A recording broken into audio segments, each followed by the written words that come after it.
here we are, folks. We are back. Patrick Keene, episode 7. We've done it. We still have jobs, though. We haven't been able to make our living yet off of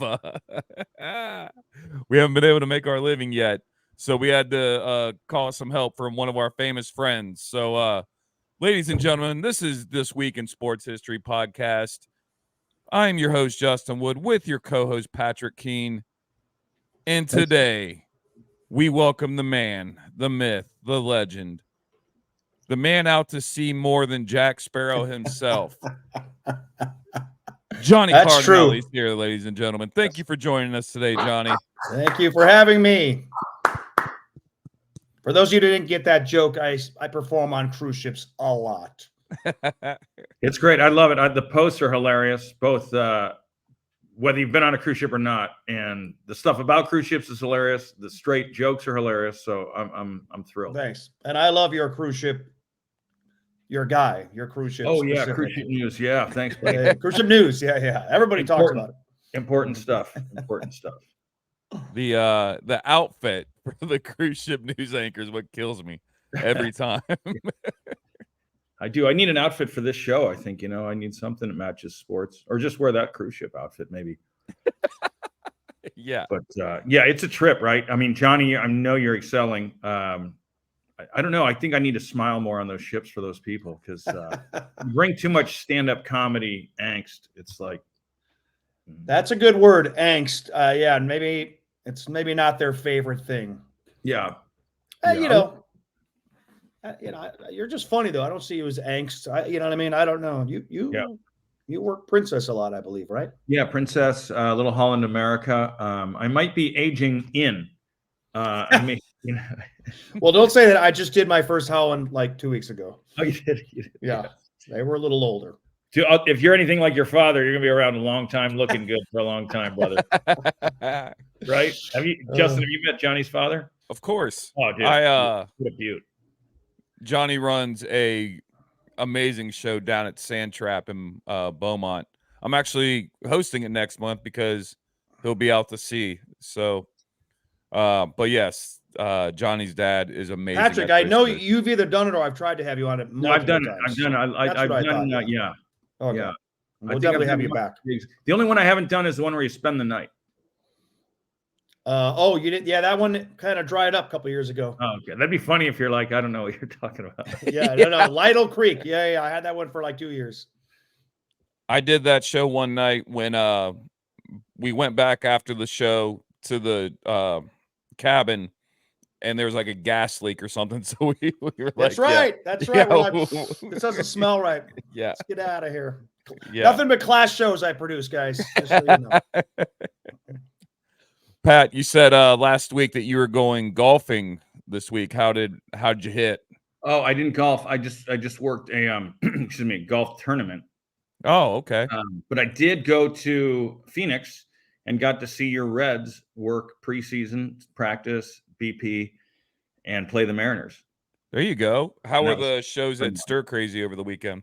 Great. I don't know if you've been to that club, but it's well run. It's a comic that runs it, Tom Sims, who he's actually running for state legislature there in Arizona. And oh wow, it's a great club. You can tell that it's comedian managed, like the lighting, the stage, the spacing of chair, everything's just only comics know. Yeah.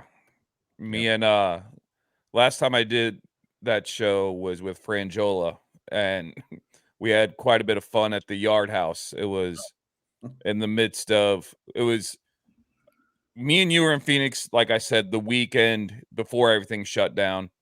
And then about the week that everything picked up, Frangiola was heading out there. So I just jumped on the show with him, and man. Oh, love that guy. We had a good time. So, yeah, Johnny's a big Cleveland now Guardians fan. And we have a lot of baseball on the rundown this week. I was going through, and we have a little bit of NCAA basketball that we'll talk about here in a little bit. But we got a lot of baseball. So if you guys don't mind, let's go ahead and kick off This Week in Sports History.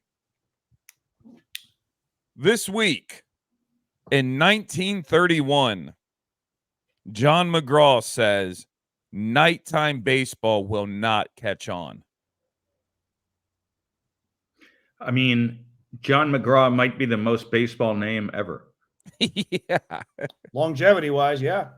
I mean, is that a relation? Is he related to Tug and Tim? Do we know?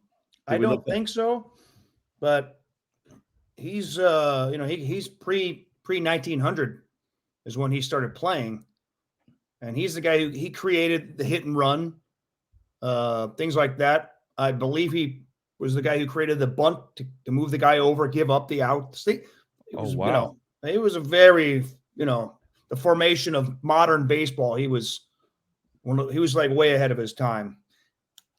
I just wonder why he would think night baseball would not work. I just wonder why, because it was so just ingrained that it was a daytime sport at the time, or lighting wasn't great, or Yeah, I mean, we're at 1931. We're 2 years into the Depression. I don't know if people were pretty defeatist in attitude. Never even thought about that. Yeah. But yeah, I think you're right. I think it was such a part of the game. It's probably like the first mention of AstroTurf was probably like, no way, that'll destroy everything. Would that have been the Houston Astrodome? I believe it was, right? I think so. Mid-60s. Yeah. It's got to be. Yeah. Remember when that thing first came out? That was like considered the Disneyland of sports. Like, what? Indoor, outdoor? What? I mean, yeah, that's crazy. That's for the second Bad News Bears. I mean, in the first that's one, right. The opportunity to play there. Yeah. Bad News Bears, the second one. Let them play. Let them play. Great movie. I just thought about what Pat said. Like, I could imagine the Depression just, at its peak there in 1931. And people are just like, I want to go to bed. I just want to go to bed. I don't want to go out to a baseball game. Like, well, also, I just want the day to be over with. They couldn't afford it. Right. And, I guess another reason, I'm just trying to think of why he would think it wouldn't work. If the games were being played, let's say, you got time difference, time zones, although most of the teams back then were on East Coast. I don't even think there was any major league teams on the West Coast at this time. So maybe that time wasn't maybe a thing, but probably if the games were, let's say they started at 5 or 6 p.m., they're probably thinking people are having dinner. They're going to go to bed. They have to get up to go to work. I mean, it was a Depression, but still, they're not going to gather around the radio like, late into the evening after dinner. Because, the modern family back then was dinner, and kind of go to bed or whatever. I'm just trying to think why he would think that. There has to be some kind of... I mean, you didn't get west of Chicago and Kansas City was as far west as you went. I don't even think they were major league, though. Those weren't even major league yet. Wow. Yeah, I think you might be right. I think it might have been Chicago. Chicago might have been the most west, yeah. Until the Giants moved, or the Dodgers, maybe? It's funny. I feel like I should know that, but... No, they both moved in 57. The Dodgers and Giants, same year, 57. Okay. Oh, same year. Isn't that wild? Two teams from New York came and relocated to out here. Yeah, same year. That's unbelievable. Obviously kept the rivalry, I think. I mean, yeah, nighttime. It's funny looking back. Like, I remember thinking instant replay in football will never make it. And here it's taken up so much time in every game. Yeah. I remember thinking it'll never be in baseball, instant replay. Oh, I never thought it would too. I thought they keep the national pastime, the American pastime, however you want to call it. Yeah. And now my question to you fellas is, do you have a preference? Do you prefer going to a nice afternoon at the ballpark, couple dogs, couple beers, enjoying the sunshine? Or do you like, because it is different. Like, me and Johnny, we're all born in Ohio. That's true. Wow. I remember I'm the only one representing. What's the matter with you guys? But I remember going to baseball games, when I lived there, like Cleveland and Cincinnati, and it would get a little cold at night because you're on the lake. But out here in LA, it's like you get to see that beautiful sunset, like around like 6th or 7th inning. So I don't know. Do you guys have a preference? Like, do you prefer the evening games? Do you prefer the early afternoon games? I prefer the daytime games, honestly. I feel like that's more baseball, old school style baseball. John McGraw aside. I just feel like it's up. You can see everything. You can see you can see it. Nighttime's more chill, lay back. You kick back and watch. I like being in. I like the energy of daytime. I don't know, but also I played baseball. I'm sure you guys did too. I never played night games. You know what I mean? So I associate baseball with daytime. Absolutely. Yeah, I think I'm the same. I think you get to go home and still have some time left before bed after a day. That too, yeah. I don't know what famous. I don't know if it was a Cubs manager or a Cubs owner who said it. It might be a Cubs because they were the last to have lights. Someone said it's easier to get away from the office than the wife, which I thought was great. Yeah, that is as I speak, to two other guys who are not married right now, who are completely single. Yeah, single dudes. We are the beacon of truth. Yeah, I was just thinking about that, and even with if you imagine, like, do you think it's the same with NFL football? Because, man, there's something electric about a primetime game going to an evening game, like a Monday night football game or the Thursday or Sunday night football game compared to like your regular 1 o'clock kickoff. Like, yeah, I like that selective nighttime football, like a Monday night. Yeah. But I also admire, like, the Super Bowl in the old days ended, and it was still daylight. Like, you see Lombardi getting carried off the field. Yeah, you're right. So weird. Yeah. But growing up, I kind of like the Rose Bowl and the current Super Bowl where it starts in the day, ends at night. I think that's pretty sweet. Right. And then maybe it's Dodgers games at night are just always a shit show because everyone's been just drinking all day, and then you're gonna. And I mean, Dodger fans don't have necessarily the best reputation for these nice, calm people that just enjoy a good game. So. Yeah. Well, it's funny. Years ago in Municipal Stadium in Cleveland, which has been demolished, of course, at one time it was the largest baseball stadium in the country. It held full capacity, approximately 78,000 people. And I remember as a little kid going to bat day. I mean, I had a red wooden bat that they gave to all the kids. You imagine them doing that today? No. You know what I'm saying? Crazy. I had that bat for years. I actually used it. I should have just kept it, but I actually used it to play with and get all beat up.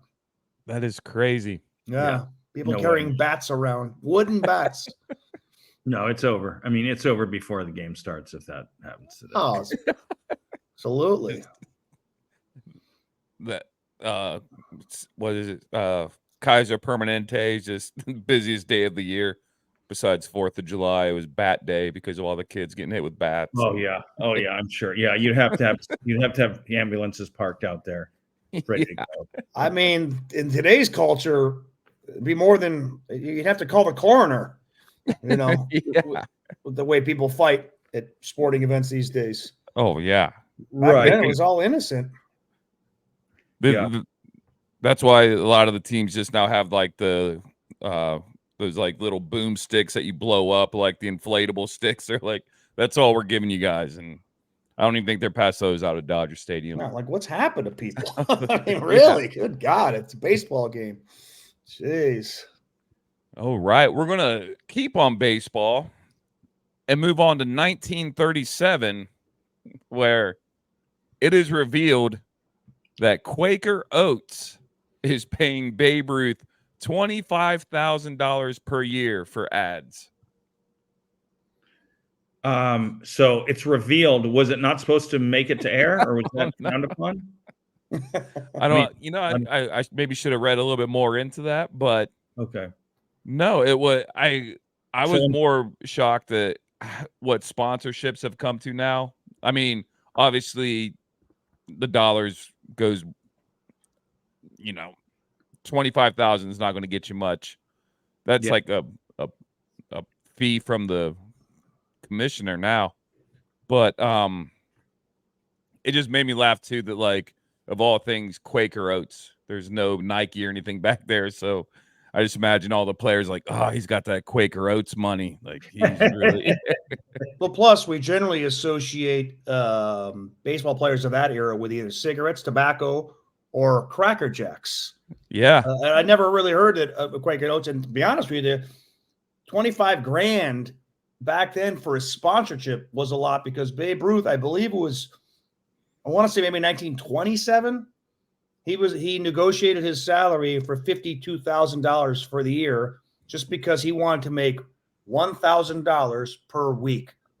So $52,000. And that was unheard of money back then.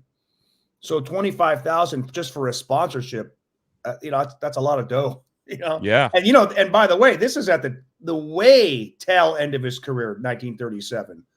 He might have not even, I don't even think he was on the Yankees because I think he played 1 year, maybe two with the Boston Braves, which people forget at the end of his career when he was, just walking out and, taking hacks. And he could barely even play. Yeah. So that's a little pretty unique. That's unbelievable that's not known, that he went back to the city of Boston. Yeah. And like we talk about this curse, right, exactly. There's all that fantasia around it, but to think that he played 1 or 2 more seasons in Boston, yeah. But I'm a big Babe Ruth. I used to read a lot about Babe Ruth back in the day. He's a fascinating character because the Boston Red Sox, as you just mentioned, he played for the Boston Red Sox, and they sold him to the Yankees in 1919, and he at that time was basically the best left-handed pitcher in baseball. I think he's still, up until maybe, it might have been Oral Hershiser or somebody, he held the record for the most consecutive scoreless innings in the postseason. Or maybe it was a regular season. It was regular season. And Oral Hershiser beat that record. That in 88. Yeah. And that went till 88. Yeah. And so in other words, he was basically on his trajectory to be a Hall of Fame pitcher. The Yankees bought him and said, no, you're going to left field. Because we want your bat. That's how good he was. He was like, Ohtani right now. Babe Ruth could have done the same thing, had they thought about it. But he goes on obviously to become the greatest hitter of all time. But he was at the time the greatest left-handed pitcher in the game. He's fascinating, and he's a fascinating guy.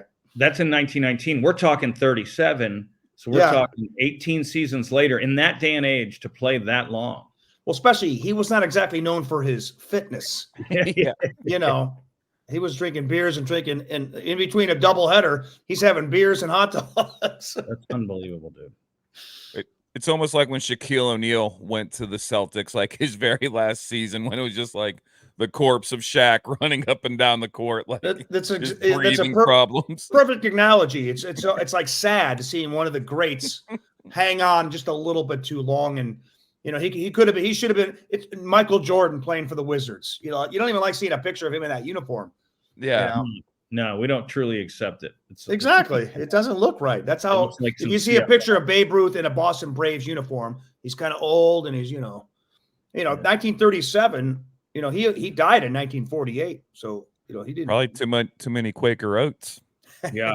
Yeah. I mean, it's interesting that company being the endorsement because that's on everybody's breakfast table every morning. So that's probably he could have probably picked a few different products to be his endorser. Yeah. Didn't Shaq? Sorry, go ahead. No, that's all. Didn't Shaq have Eggos too? Am I forgetting this? Wasn't he? I can't doubt that. Shaq and Mike Ditka will take any. Well, it was Kenny Smith that talked about Shaq. They said, you guys don't know. They said first of all, I think Shaq owns 50 or 60 Pizza Huts. He owns them. And they said, and Papa John's, yeah. And they said basically he owns. This is Kenny Smith who said this, not me. He said, he goes, you guys don't know. He basically owns Forever 21. Like Shaq is he's like a Magic Johnson. He's an insane business guy. Yeah. But I want my favorite quote, Shaq, is he wants his kids to go to work, and his quote is, "Look, we aren't rich. I'm rich." I love Shaq. If he ran for president, he'd have my vote. I love that guy. That would be amazing. Yeah, absolutely. We And talked thank about God, Shaq, really quick. Thank God he never lost his temper. I don't remember him like losing his temper One time once. he took a swing at somebody. You know, he was getting hacked all the time, and I remember Yeah. thinking he missed. The guy was like going out of the bounds under the backboard, and he took a swing and he missed. I Oh, mean, wow. if he lands a punch, that's could be fatal. Yeah. Yeah. Fatal in an angry Shaq. But that's the only time, like you said, the only time, and you know, he's getting hacked his whole career. Yeah. Only time I ever saw him like lose it that I can remember. I want to say that video is with Charles Barkley because they'll bring it up on the NBA on TNT crew. It could They'll be. always do like a little throwback to that moment. Yeah. I remember thinking, oh my God, thank God he missed. Jesus. Moving right along, and we're going to stick with baseball. 1955, the Brooklyn bullpen asks Dodger fans, please do not call our team bums. I mean, just a straight up ask. Yeah. What I don't understand though is that's the year the Dodgers finally beat the Yankees and won the World Series. Yeah. That was Johnny Padres, I believe. Their big Wow. base. Well done. Yeah. You know, Duke Snyder, those guys. They finally, you know, that's why I'm wondering why they were getting even called bums. Maybe they started off slow or something, or Yeah, I wonder at what point in the season. Because in 54, your Indians won it in 54, didn't they, John? no, they had at that time it was the best record in Major League Baseball history, the most wins. I believe I want to say 121. I believe it held it until Seattle beat it in early 2000s.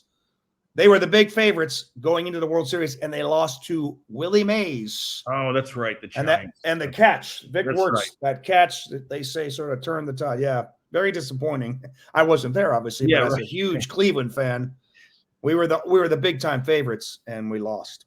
That's right. And you guys won in 48 or something. 48 and 1920. Only 2 World Series we have. And 1920 was the first year that they went from the dead ball to the lively ball.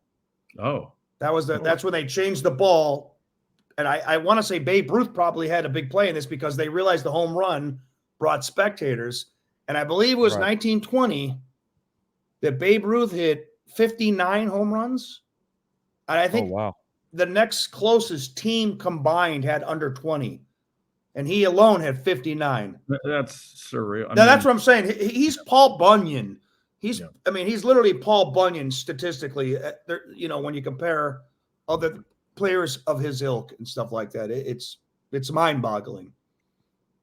But yeah, we won the World Series that year. That it's kind of funny because it's Dodger fans again. Like, oh yeah, you're right. You're right. I love them, but they would be the only. But it just makes me laugh because now you see these fans, like if that's all a fan base was doing is calling you bums, like you must be a really good team. Because now you got like fans that are, you know, getting kicked out of the games because they're like hitting the players, like using. I was gonna say being called a bum, that's what sets you off. Yeah. Different era.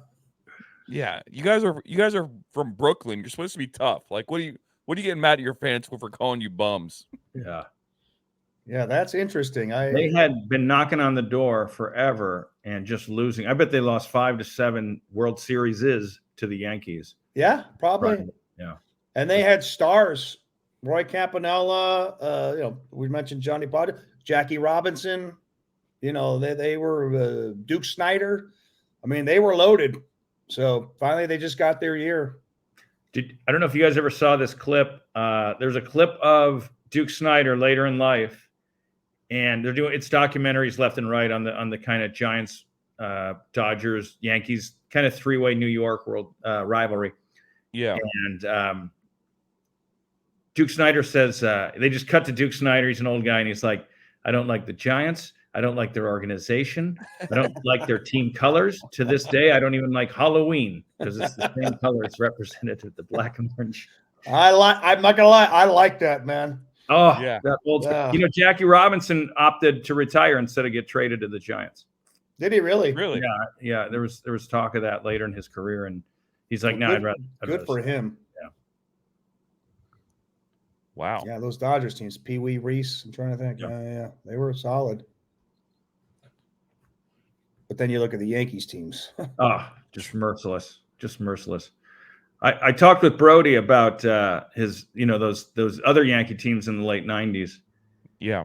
We talked about Mariano Rivera, and obviously possibly the greatest closer of all time. And my argument was he never had to close against that Yankee team he played for. True. So something to think about. And as Goose Gossage said, he had to throw 1 inning. I would throw 3, sometimes 4. Yeah. Although I do think Mariano is number 1. Yeah, I do too. I mean, once he came in, it's over. It's done. Yeah, it was over. It was unquestioned. Yeah, he faced unbelievable teams to win those. Yeah, and also high pressure, and just it was always the same. He just shut the door. I doubt his fans are calling him a bum. So he was good to go. Yeah. The Brooklyn Bums. It does have a nice. And you know what? Have you been to Brooklyn lately? It actually fits. All right, we're going to go to 1957, but first, that time of the year in sports, we got the March Madness tournament kicking off today. I didn't watch any of it, but the play-in games I believe were today to see what teams were playing later this week. I want to say it starts. Is it tomorrow or Thursday? Do we know? Usually Thursday, traditionally, because you get it down to 16 by Sunday. So you have 4 days, 4 nights of basketball to get it from. Okay. But these now, they're stretching it. There's playing games. There's people on the, you got to choose situations. Stretch People it out as long as we can. Yeah. Oh, yeah. Anything for those Quaker Oat commercials to come on during the NCAA. There you go. Because when I think athlete, I think that Quaker Oats guy. That's nothing says athlete. That guy's in shape, man. Yeah. Yeah. You guys know that years ago that Colonel Sanders, the drawing they have on the Colonel Sanders logo, the logo like on the signs, they actually slimmed him down. They slimmed down the logo because they didn't want their food to be associated with, chubbiness, and so they literally slimmed his logo down. You can look it up on Google. It is hilarious. He used to be like a chubby face. Yeah, and then that's they right. Slimmed him down. Yeah. And here's another weird thing just happened. Patrick, I'm guessing you've performed at colleges before. I did a college in Illinois, I want to say, one time, and the advisor picked me up, I believe, at the airport. We drive it to perform comedy at the college, and we're just driving around, showing me the campus, and he showed me these really nice roofs. He goes, yeah, of the campus, the buildings. It was a small college. Yeah. He goes, see those nice roofs right there? We have these we have it re-roofed every so many years. He goes, Colonel Sanders went to this college, and his estate pays for the new roofs every couple of years. I go, really? I go, what an interesting little tidbit of information. That's crazy. I wonder why so specific to the roofs. So that's what I wonder too. I didn't really think to ask at the time, but I go, okay. That's a very it's one of the most useless anecdotes I've ever heard. This is the first time I've ever shared it. So that's great. It's so funny they slimmed his face down too. Like, yeah, you can look it up, man. He's slimmer now than he used to be. And then this is the same company that makes. Have you ever had one of those KFC bowls? No. Where they put like the piece, they grind up the chicken, put mashed potatoes, corn, gravy. Can't lie. Yeah. Sounds delicious. Yeah, and it's all in one bowl, and you just eat it with a spoon. Why not grind it more and just make it a smoothie? Yeah, exactly. Just keep going. Put it in a cup and drink it on your way home. Protein shake after your workout. But anyways, back to the NCAA men's basketball. In 1957, North Carolina beats Kansas 54-53 in a thrilling 3-overtime game. Wilt Chamberlain of Kansas was the 4th player to be named tournament MVP despite not playing for the championship team. So good that he gets MVP on the losing team. Yes. I don't know if that's happened in our lifetimes in any sport. No. I think they did away with that because that's unbelievable. Unless it's such an anomaly statistically, because Wilt Chamberlain was the Babe Ruth at the time of Yeah. His stats were so far superior to anybody else's that it was like there's nobody even really in second place. I'm wondering, it was the 4th time? I'm wondering when else it happened. Yeah. You know? I guess it must have been more on the regular back then. Like because I mean, there's definitely been moments in our lifetime where it could have happened. I believe on several occasions, because I think you're right, Patrick. I don't think it's happened, but I believe there was several occasions when everybody was like in the finals. They're like, look, I think it wasn't one year LeBron James led both teams in scoring, rebounding, assists, blocks, steals. Yeah, and they're like, he should probably win the MVP. But if you don't win, you shouldn't. I don't think so. They gave it to Andre Iguodala. That's right. Who he was just guarding LeBron, but LeBron and guarding was there, him well, by the way, for sure. But LeBron that was the year Kyrie and Kevin Love both got hurt in the playoffs before they made it to the finals. But it was just, and they still didn't completely embarrass themselves. Yeah. He had Matthew Dellavedova as that was his Robin. Deli Trey when he made a 3. Greatest. He looks like all 3 of us. Kind of does, actually. Yeah. Yeah, he was that fullback that played high school basketball. Oh, dude, he was a hometown hero, buddy. Yeah. We had some strangos back then. Him. Who was the other guy? The awkward center forward guy. I can't remember his name right now. I think Anderson Varejao was back then. Varejao. Yep, that's it. Yeah. Wow. You know, Wilt came up short on the court only. He came up short there. He lost this when he was a Sixer and a Laker. He lost the Celtics quite a few times, but I'm pretty sure he wasn't the type of guy that got haunted by, like you see, like Jerry West still has nightmares about the Lakers the Lakers losing to the Celtics all those years. But I think Wilt, when you're scoring that much, it's all easier to swallow. Man, wow. When does it end? When does it end? No, but I mean, I don't think he was the guy that stayed up nights oh, how do I get past that? No, I'm sure he passed out around 11, 12. You know what I mean? At least 1,000 times. Yeah. No, what was his? 10,000? Is that what he said it was? I thought it was 22,000. I thought. I don't know. Which I don't even know how. I mean, do you keep count after 1,000? I don't even know how that works. But yeah, I was gonna say you're actually keeping track. That's That's kind of strange. It's kind of strange. But yeah, it's. I think. I don't know. I think when you have that much success, I think it's only a jinx or something when you never win one. But he won, I think, with the Lakers and Sixers, a title with each team. It is kind of shocking, as good as he is, the stats he put. I mean, the guy's averaging 23 rebounds in a season. Yeah, that he couldn't sort of equal Russell in the championships. What you have won this year, it's just kind of amazing. Yeah, that he didn't win more, just because he himself seems like he should have been able to carry a few teams all the way through. I saw him once, actually. I used to play paddle tennis out of Venice Beach all the time. Oh, you did? Shorter court, shorter net. It's, it's very similar logistically to pickleball now. This is years ago. And he used to come down there and play every now and then, right in Venice. Right by Muscle Beach. People could walk by. And one time I saw him down there, and he was in a gold tracksuit.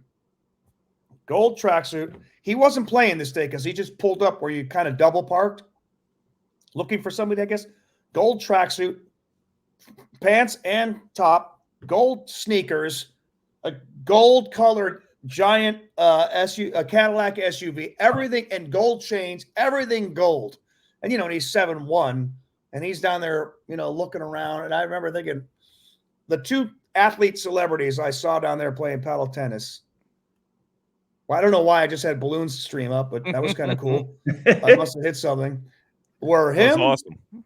Right? I have no idea how I did that. Were him and Boom Boom Mancini, who was like maybe 4'9", 4'10". The two guys, the two athletes that I used to see down there at paddle tennis courts. Those two.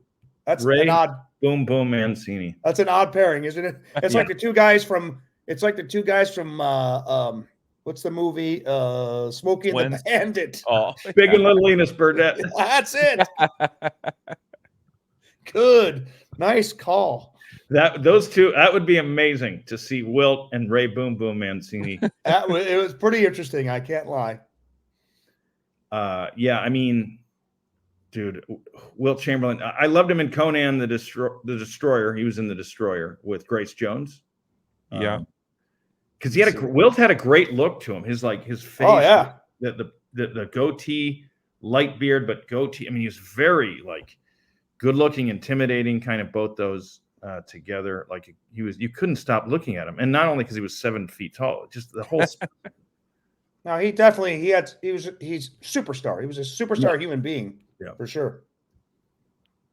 Didn't he do a movie with Bruce Lee? Wasn't he in a movie with Bruce Lee, or am I thinking of Kareem? I think that was Kareem. Kareem, okay. Kareem was also in a movie that I thought deserved more recognition at the Emmys and all that stuff. It was a classic called Slam Dunk Ernest. And it was we all know a masterpiece. We all know Kareem probably should have won an Oscar for Airplane. Yeah. Come on, let's go. Game over. Yeah, game exactly. over. Between that, Porky's, and Howard the Duck is why I don't watch awards anymore. It's all rigged. If you want real movies, those three, if they would hand them an award next year, it would be worth it. Yeah. You know that Howard the Duck was the next movie that George Lucas made after the original Star Wars? Are you serious? I'm serious. Howard the Duck, that was his movie, and it was a Universal Studios movie. And I had a job one time. One of my first Hollywood job when I moved to Hollywood was a tour guide at Universal Studios. Phenomenal. And that was a Universal movie, and we had a lot of things where we could talk about, past Universal movies. It was in our contract. We were forbidden from mentioning Howard the Duck because it was such an embarrassment to the studio. That's what I remember. I've never seen the movie, but that was Leah Thompson, baby. Leah Thompson. That's right. Yeah. I don't know who the voice of Howard was. I don't either. I might actually go back and watch it. Hey, George Lucas, he's involved. There's got to be something good about it. It was his passion project. Yeah. Passion project. He does in just a random scene, he is in an Ohio State sweatshirt. And I remember being a little kid that's Howard? So cool, Howard the Duck. Yeah. You're kidding. Yeah. Dude, that should be blasted all over Columbus. Come on. Absolutely. Yeah. We need Howard bobblehead night. What are we talking about? 100%. Cross promote that, dude. That is gold. Yeah. Chip Zien is the voice of Howard the Duck. Saw it at Laguna Hills Mall when it came out. Yeah. Did you really? Yep. You saw it? Oh my gosh. In theater. That's great. Yeah. I was excited. That was, because she was coming off Back to the Future maybe or something. Yeah. Was she? Gosh, I feel like that was later. But I'm not sure. She was gorgeous back then though, man. Loved her. Yeah. Yeah. She was awesome. Everything she did. He had a Play Duck magazine. I remember that part too. Sitting there reading. It's like little Pee Wee Herman stuff going on. Yeah. All right. Was pretty good movie. Was Ed Rooney in that? Ed Rooney from Ferris Bueller's Day Off? He might have been. I gotta pull it up. We keep talking. Yeah. Ed Rooney, Howard the Duck. But yeah, great movie. Howard the Duck. All right. Are you bringing up the movie? I don't know. Jeffrey Jones. Yep. He played Dr. Walter something. Dr. Walter, I guess. Yeah. Yeah. Dr. Walter. So what year was Howard the Duck? Howard the Duck was, let's see. 86. 86. Okay. All right. Was it? Yep. Well, He then was Dr. Walter Jennings. then And there's no way it could have been his next movie after Star Wars. Because Star Wars was a 77. So maybe it was after the trilogy was done. I think that's what it was. I think it was after the trilogy. After Return of the Jedi. Maybe that's what it was. Yeah. Yeah. Because that was like his next project. That makes sense. That's why it was. Once he wrapped up Star Wars. Okay. He had to go through a few duds to get to that masterpiece of Howard the Duck. So I get it. Exactly. Imagine you have the freedom to do whatever you want. You've done Star Wars, a trilogy, Howard the Duck. Wow. Oh, what a great man. Talk about surrounding yourself with yes men. Yeah. Nobody to tell you, bro, George, come here. Let's have a talk. Dude, man. That's a great relaunch for those Star Wars movies. Like, these movies were so good, they got this guy clearance to make this movie. That's the only way. Yeah. That's great, dude. That's funny, man. Good Howard the Duck. There's always one ramble we do an episode, and I'm glad this week's was Howard the Duck. Maybe that's an odd little tangent we just went on. That's for sure. Glad I could help guys with the Howard the Duck tangent. Yeah. Tim Robbins was in it as well. I don't know. Was he really? Yeah, he's pictured here. Well, I might have to go give it a rewatch then, even though I never watched it once before. Give it the watch. Yeah. All right. Got one more history, and then this week in sports misery. 1984, the NFL owners passed the infamous anti-celebrating rule. And this was done to pretty much stop the end zone celebrations, the spikes, all that stuff. It was on this week in 1984. The owners of the National Football League created a rule that defined illegal celebrations as any prolonged, excessive, premeditated celebration by individual players or groups of players, according to an expert from the official 1984 rule book. So that's the year they became the No Fun League. Yeah, absolutely. That's ridiculous. I believe, if I'm not mistaken, the 1984 was also the year that the Trump-backed USFL came into the league. It's probably why. Could be. Yeah. New Jersey Generals, right? Were his team? I believe so. So now I wonder how long the spike rule lasted, because it seemed like spikes were frowned upon, but then they never really left. Yeah. I don't ever remember guys just handing the ball off. There was always some sort of celebration. Maybe not, what has become today. Do you remember Billy White Shoes Johnson? Yeah, absolutely. Dancing. He would do some fun. And it wasn't it wasn't gratuitous. It was, celebratory. It was like, it wasn't taunting. It was just, I scored. You know what I mean? Yeah. Well, it cracks me up, because this day and age now, if you get an interception or a fumble recovery, your whole defense runs to the other end zone and puts on like a damn Broadway show in the end zone for the fans down there. But then if you get a touchdown or something and you point at the defender as you're going in, they'll give you 15 yards for taunting. It's like, how can you not do that? But you can.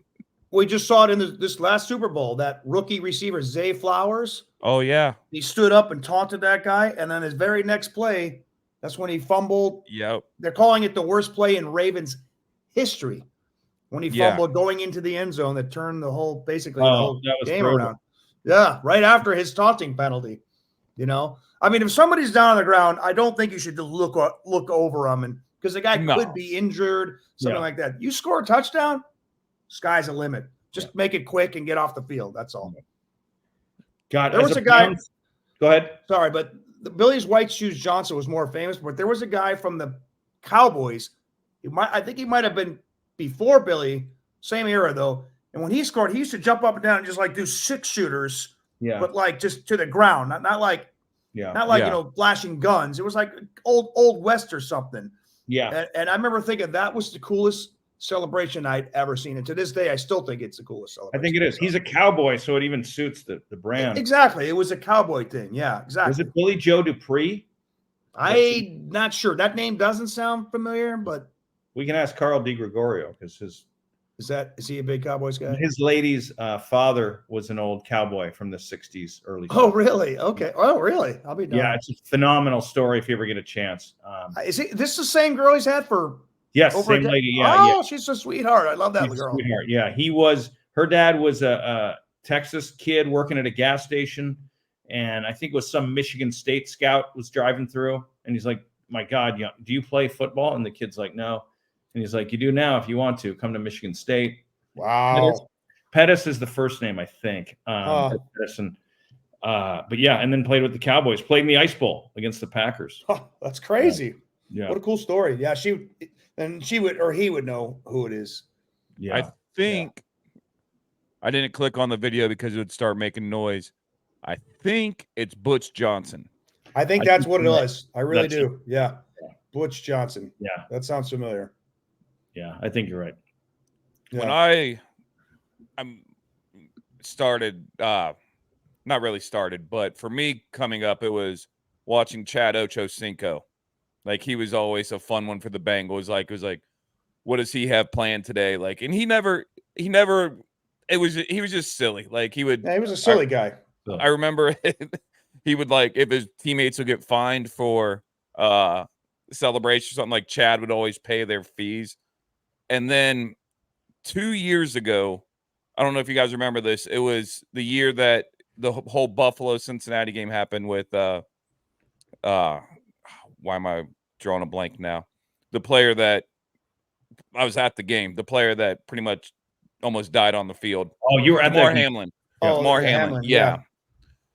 So 2 years ago, they end up just not even giving the Bengals in Buffalo. There was no winner or loser. It was like the game didn't happen.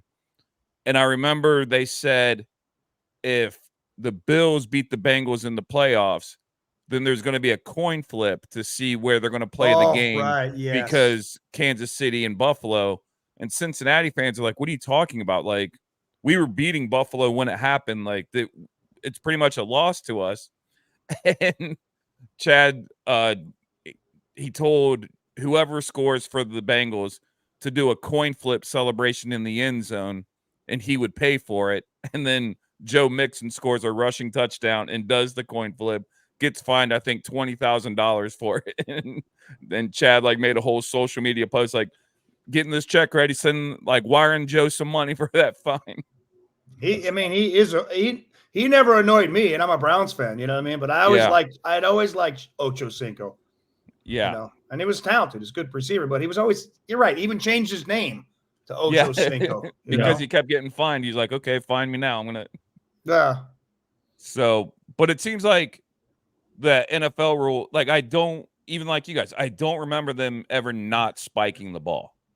Yeah. I feel like. And the spike is authentic. Like, even Jerry Rice or like. Oh, you go back to the 1960s. Yeah. You know, it's the one thing you do. You just throw it down. Yeah. I remember Butkus spiked it like on a pick six or something. Mm-hmm. Like, nobody respects the game more than that guy. Yeah, it's old school football. They need to let college kids spike the ball. Did they not? No, and you know what's happened? Do you remember the Utah-Oregon game where the Utah football player thought he scored a touchdown and he lets the ball go a little bit early before he even crosses? I don't tolerate that. I that just drives me crazy. Yeah. I mean, like, you kill your team. What are you doing? It's like you're a penalty. You're just getting yards, but now you're taking points off the board. Yeah. It blows my mind. It's like, who are you FUing to? Yeah. Yeah. You got to be smart, man. The kid was like 1 yard on the 1 yard line and, like, throws the ball back, like, taunting. And then the Oregon guy's like, what the? All right, thanks. And then, yeah. If you're that dumb, I mean, seriously. Yeah. The refs never stopped the play. If it's that you to taunt the other team, then, you know, give me a break. I mean, if you're Belichick or I would think any organization's like, you're out of here. Like, are you kidding me? You're out. Like, you're just costing us. If it's Belichick, that guy's never playing another down. Yeah. Never. Yeah. You know. as it Yeah. should be, in my opinion. Johnny, as a Browns fan, were you happy to see the Ravens lose that game to the KC? Oh, I loved it. Chiefs. I loved it.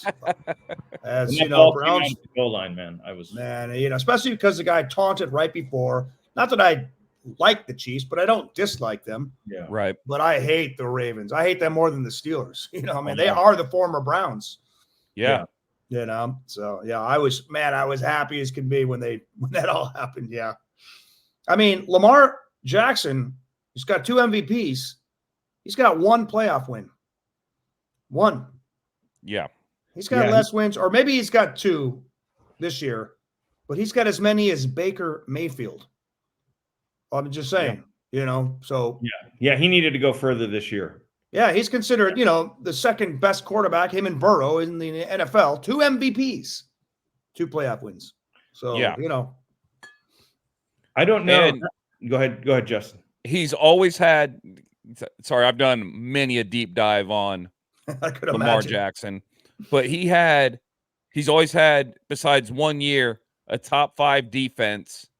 Absolutely. And this year, the number 1 rushing game in the NFL, and he couldn't get more than 1 playoff win. It seemed like the rest of the team was doing their job. Yeah. So they got top pushing this year, and they just got Derrick Henry. Yeah. Jesus. Well, they won't have any excuses next year. Nope. That division is crazy because there's not all 4 teams are rivals with each other. There's no. But all 4 teams had winning records last year. Oh, that's right. Oh, wait, maybe the Bengals didn't, right? Did the Bengals wind up with a winning record or no? Yeah, we were 9-8. Yeah, there you go. All 4 teams had a winning record, whereas the AFC South, they only had 1 team, the Bucks, with a 9-8 record. Every other team had a losing record. Yeah. And AFC North is brutal. And every team in the AFC North has had a good free agency. Yeah, Really? they've all This year, improved. the Bengals, our offensive line looks night and day now compared to what it's been. This is by far 4 of the 5 linemen have Super Bowl rings now. Oh, okay. See, that's what you guys need. Yeah. Because I keep saying if they keep letting Burrow get sacked, he's the next Andrew Luck. He's going to retire early, and that's it. I'm still pissed at the Bears. A 6th round pick for Justin Fields. Oh, dude. If either of these quarterbacks pan out for the Steelers, it's going to be terrible for everybody. Oh, yeah. They got to go away for a decade or something. Yeah, please go. Exactly. Just go. You know that they had a statistic.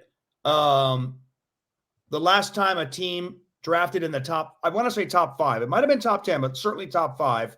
And, it's like Browns 2018, Chiefs 2019, maybe the Seahawks 2002, Steelers 1970. Now, it's the weirdest stat I've ever seen. A Steeler fan sent me that. They have not had a top 5 draft choice since 1970. That's incredible. And yet they somehow are always there. They've been consistently good for decades. Yeah. Their coach is one of those you want to hate them, but you just can't. They've had 3 coaches. They've had 3 coaches in the last 40 years? Yeah, since 50. Yeah. 60, yeah, 50 years. It's like North Korea. Yeah. Kim Jong Il, Kim Il Sung, and it's wild. Yeah. So, all right, we're going to get into this week in sports misery, and this week it's a twofer. It's the same week, but the first happened in 1962, and the second happened in 1972.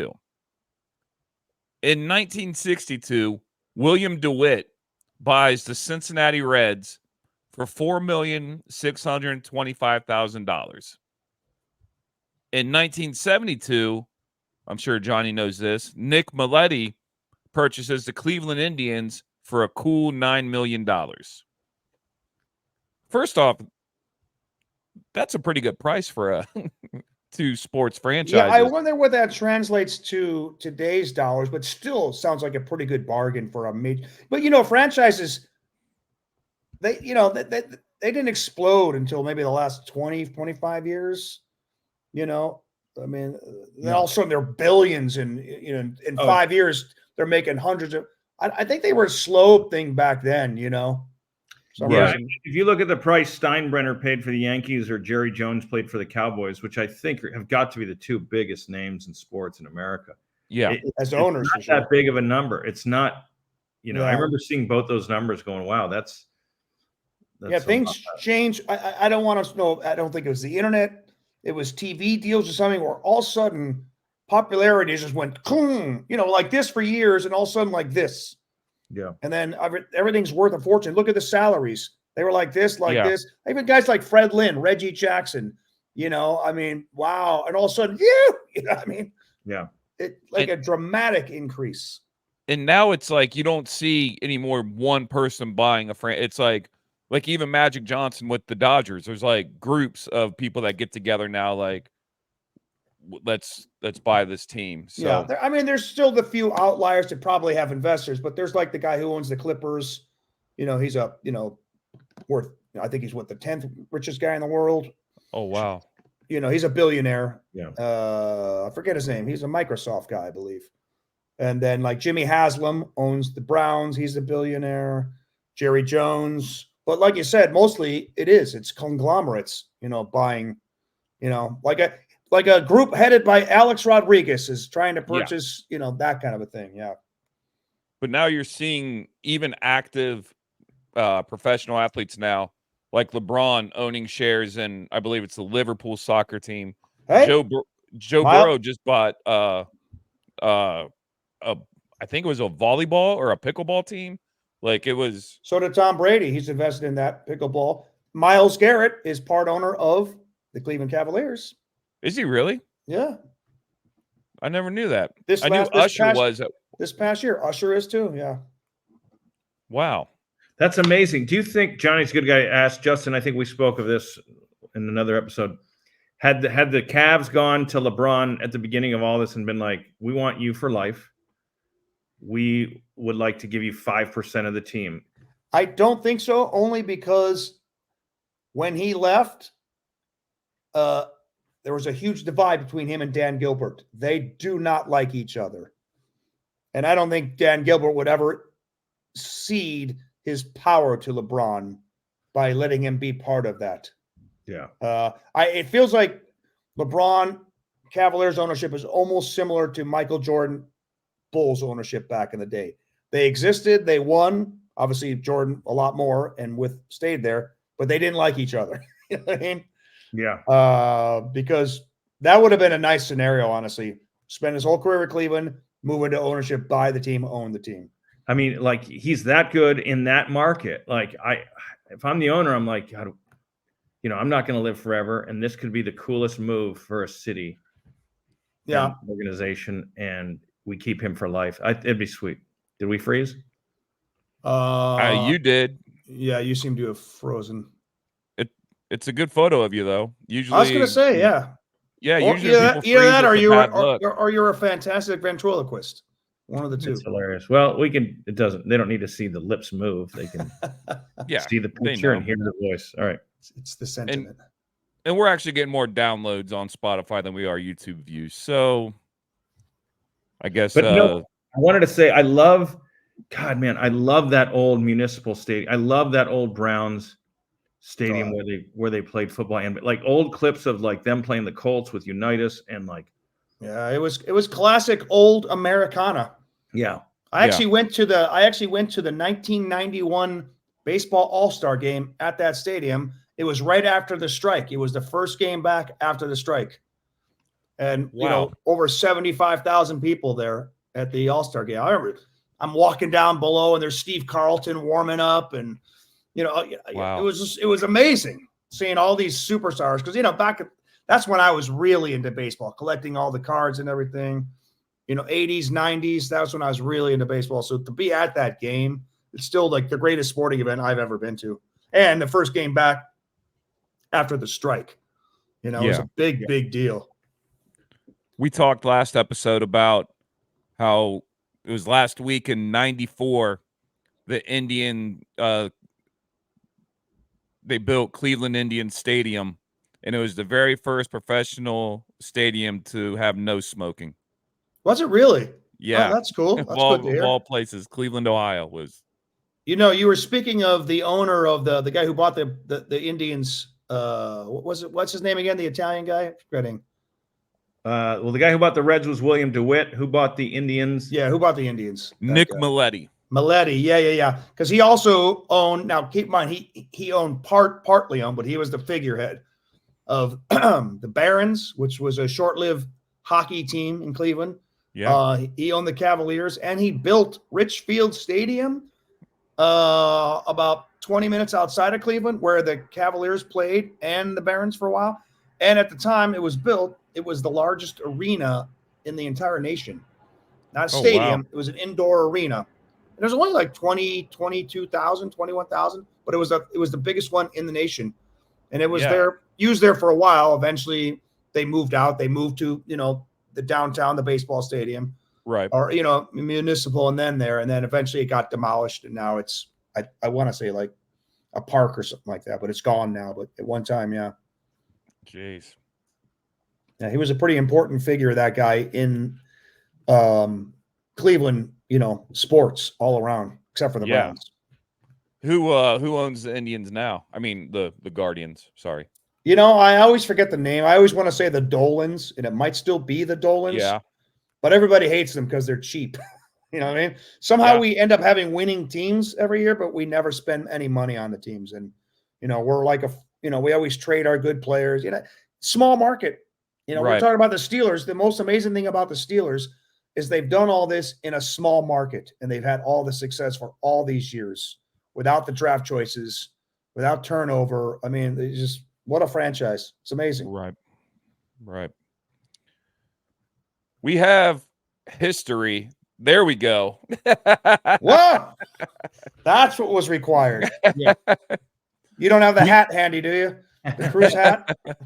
No, where's I don't know. No. Before we wrap this episode I didn't know it was going to be this kind of a pod. Yeah. Before we wrap this episode up. That was my test to see if they can really see me or not. Sorry, before we wrap this episode up, we do have history in the making on This Week in Sports History. For the first time ever, it took us 7 episodes. We broke the 1 hour mark. So congratulations, Johnny Cardinale. You're a part of history. Yeah. I love it. It's amazing. It's amazing how quickly these things go when you just start rambling. Oh, yeah. And we never did it on purpose, but every time we'd cut off, there's like 3 in a row that all ended in 53 minutes. That's wild. That's right. So, well, if it wasn't for Quaker Oats, this has probably been about 6 minutes long. Yeah, or Howard. Yeah. I'm like, this is what Howard the Duck does. We'd like to thank Quaker Oats. Quaker Oats and Howard the Duck got more airtime. Howard than Babe Ruth. That's amazing. Justin, we've only had Italian guests. That's right. Yeah, that's good marketing, guys. That's good. Yeah, we're doing our first foursome next week. We got John Huck and Jen Murphy coming on, so that should be fun. A lot of talk. Is that why Keen is prepping his outfit already for next week? Yeah, he's getting his traps ready. I still like the fact that we're all born in Ohio, though. That's actually crazy. Kind of cool. St. Vincent's, Toledo. Yeah. Yeah. So, well, we did it, Johnny. This comes out. I'm putting it out tomorrow. Nice. You got some shows this weekend? Yeah, I do. Friday, I will be at the Hollywood Improv Lab at 9:45. Very cool lineup. And then Saturday, I'm at the Ice House in Pasadena, the California Room, the side room. It's a 7:30 show, and the title of it's a person I don't really know. I just met her. It's her show. The title of the show is Home by 9. So I guess he's appealing to a slightly older cruise ship crowd. Yeah. So I think that's John McGraw. John McGraw made that show. It's a callback right there. That's a sweet callback. Good way to end it. What about you, Pat Keen? Where are you at this weekend? I will be at the Grand Comedy Club in Escondido Saturday night. Yeah, Saturday night, 8 p.m., I think. And that's a great little club downtown Escondido. Fun little restaurant. Again, a comic, Adam Wasserman, turned it into a club. It's great. I've heard great Awesome. things about it. I don't think I've been there yet. Oh yeah, yeah. You should. I'll recommend you guys. Thanks. Okay. Yeah. Awesome. Good deal. Well, yeah, that's this week's show. And we want to thank you guys. We want to once again thank Johnny Cardinale for coming on. And we'll see you guys next week. Thank you so much.